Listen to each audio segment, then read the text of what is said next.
BP పెరుగుతుంటుంది. అబ్బాయిని ఏమీ అనకండి.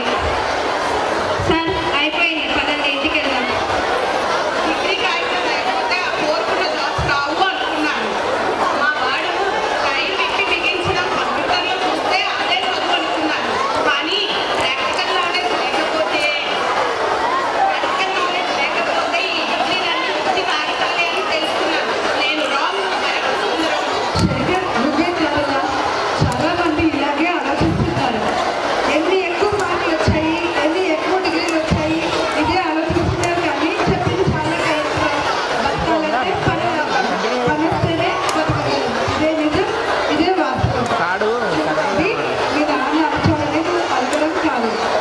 ఒకసారి నేను చూసుకో, ఎన్ని అబద్ధాలు, ఎన్ని కాపీ కొట్టి తెచ్చిన మార్కులు, ఎలాంటి లాంగ్వేజ్, ఎలాంటి ఫ్రెండ్స్, ఏం బిహేవియర్.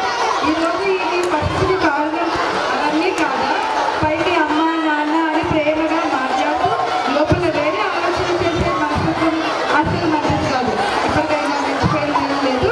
మారి మంచి ఆలోచనతో ఒక అడుగు ముందుకు వెళ్తే మీ జీవితం సక్సెస్ఫుల్ అవుతుంది. సరేనా?